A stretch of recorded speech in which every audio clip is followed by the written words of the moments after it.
Pam Shane in the Cluttered Corner with Corb Lund. Hi, welcome. Thanks for having me. Glad to have you here. I'm a long way from home. Yes, you are. And what is home really? You know, where are you from? Alberta, Canada. Alberta. That's the west part in the Rocky Mountains, Yes. north of Montana. I've been to Alberta. Not everyone knows. I know. Well, I've been to Alberta. I like it. And did you grow up in a rural community, in a small town, on a ranch? What? Yeah, half on a ranch and half on a farm. Yeah. Okay. We have, our family's been in Alberta about 100 years. Before that, they were from Utah. Oh, from Utah. Yeah. How interesting. What sent them to Canada? Well, if you go back deep enough, they have Mormon roots. I'm not Mormon, but if you go way back in history, and if you want to get into it, when Brigham Young went up to Utah, they did their own thing for years out there because it was the Wild West. Polygamous marriage and all that stuff they were into at the time. And so when the Federales finally marched west and said you can't do that anymore, they sent people up to Canada and to Mexico to start new outposts of, and that didn't last long in Canada either, frankly. But that established a route north. I think it was more about land than anything. But, sure. But that established a route north, and both sides of my family moved up to Alberta around 1900 and ranched up there. And you know, we all know that Canada is a huge place with a small population. Do you feel that living there, or do you feel like there are plenty of people around? No, it's certainly, well, it depends where you go too. If you're in Toronto, it feels pretty populated. But if you look at the map, yeah, it's huge. And once you start getting, they say that the bulk of the people live within 100 miles of the border. I think 85% of the people. Really? Yeah, and that's like this much, and it's this tall. So, and then there's all that country. Yeah, and once you start getting north, and we've done it all, we've toured, Canadian bands have to really drive a lot. And we've toured all up north and all over the country, and yeah, once you get up there, it starts, because you can drive for hours and hours and hours and see nothing but pine trees. So yeah. I bet people are glad to see you when you get there because they need some entertainment. Yeah. We played the Yukon this summer. Yeah, it was fun. Wow, what's that like? It's a blast because, like you said, when people get up there, they're real happy about it. Yeah. And another strange angle about playing up north is that it doesn't get dark in the summertime, and so you know you play the show and you have a chat with some people and have a beer with them around the campfire, and all of a sudden it's 10 a.m. Wow. It's very disorienting. I bet it is. How do you ever sleep? Yeah, it's tough. Yeah, real tough. Fun though. Well, you're here without the Hurtin' Albertans. Are you playing some acoustic days or? Yeah, I'm playing a few shows in Texas this week by myself. Well, good. We would just finish a run in the Northeast from New York down to St. Louis, and they went home yesterday. Just busy travel. Always, yeah. Yeah. Well, you have a brand new album. When did it come out? The 9th. The 9th? Week and a half ago. Okay. And it's got your picture on it. Can you see it? It's me. It's him. It's cool. We'll take another picture of it later. It's called Things That Can't Be Undone. That's an interesting, rather introspective title. Is it an introspective album? Kind of. Yeah. It's a little... I went through a lot of loss the last few years. Lost a bunch of family members and stuff the last 2 or 3 years. So probably that has something to do with it. I don't doubt it. And I don't know. We have a lot of records out. And some of the popular ones live are kind of fun songs. Yes. You know, like the Cows Around. Like Cows Around. And those are fun, but this one has a little more darker stuff, which I'm happy with. I did notice. Is it Alt Berliner Blues? Yeah. There's a dark one for you right there. Yeah. Right off the bat. The feel of the song is, and it's kind of rollicking and fun. But yeah, it's in a way it's kind of like that SLAZH song, which is about losing the family land.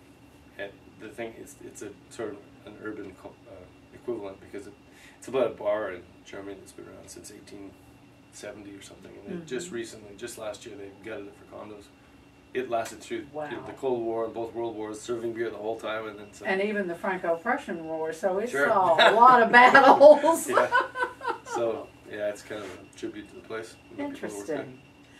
Well, I have always liked your humorous songs, and I don't know if that is something that suits you or if you go, oh well, why don't you like the serious ones? I do, but I'm always puzzled at how in America funny songs in country, mainstream country, have a very hard time succeeding, when I know that most Americans like to laugh. I never thought of that. You know, it's really odd. Brad Paisley is a good example of a person who is quite funny. Yeah. But when he puts out a funny song, it tends to struggle. When Is that he right? puts out a non-funny song, it does better. Cool.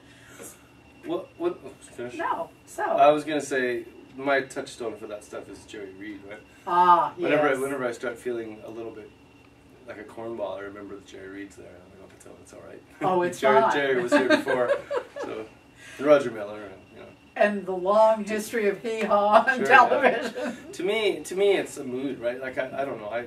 I write in all the different moods that I experience as a human being. Like sometimes it's funny, and sometimes it's sad, and sometimes it's aggressive, and sometimes it's quiet. It just depends on, you know, each song has a different mood to it. I've always liked records. I guess is what I aspired to do on mine, because I've liked, when I was younger, I would like records that had a flow to them, you know, emotional landscape. Mm-hmm. Sometimes songwriter records kind of bore me because it's just one mid-tempo relationship song after another, and relationship songs are okay, but that's not. I mean, I get bored of that. That's not all of life. There's a lot I get bored easily. So.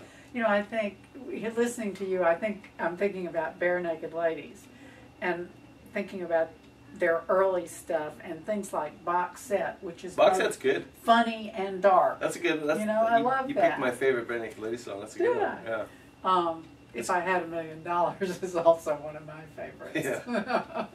Yeah. Which has a dark side underlying the nonsense and yeah, funniness true of enough. it. Mm-hmm. Yeah. I think most humor has a dark underpinning. Comes from a sad place. But they say tragedy plus distance equals comedy, right? Yeah. Well, speaking of that, let's talk about Washed Up Rock Star Factory Blues. Okay. That's very funny and kind of dark. Yeah, that's the one sort of lighthearted moment on the record. Yeah, that one's I wrote that with Evan Felker from the Turnpike Troubadours. He's a buddy. What came over you two? Were you thinking of someone who shall be nameless, or were you just no? making I think it's the fear in the back of all of our minds. Really, like I mean, that our careers will just vanish. Well, it probably depends on the temperament of the person. But I know I've actually seen guys. I don't know. I've been doing this a long time, and I know how the economics work, and I know how the numbers work, and it baffles me sometimes. You see people pull up in a huge bus, and they've got all this equipment, and they got 6 crew members, and I mean I know what they're making roughly because I know how it works, and it's I don't understand how they square that.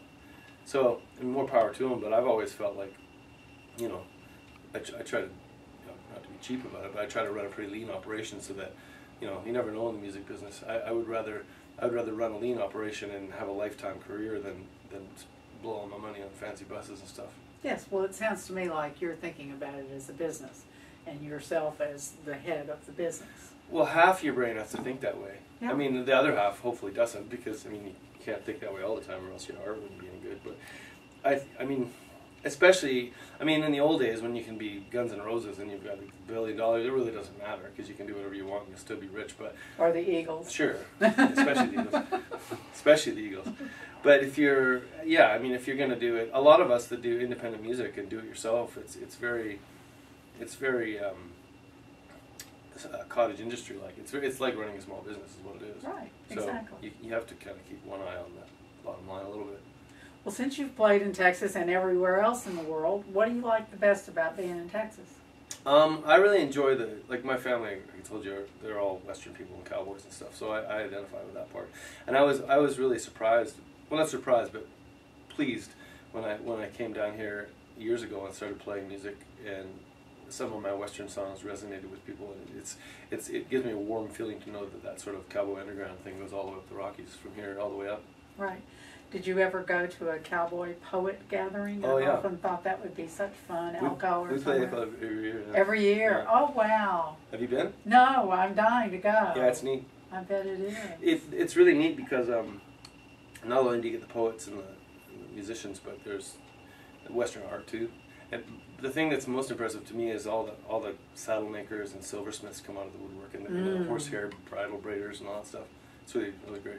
People who still make things. Yeah, there still are those guys out there, and you know, it kind of bugs me because people throw the word cowboy around a lot. You know, it's come to mean a lot of different things, but you know, there still are people out there working with cattle for a living in the middle of nowhere. Yes. And it's a cool thing, and they give up everything to do it because there's no money in it, and it's thankless, and they you know, it's quite romantic that they do that. Quite romantic. Wonderful.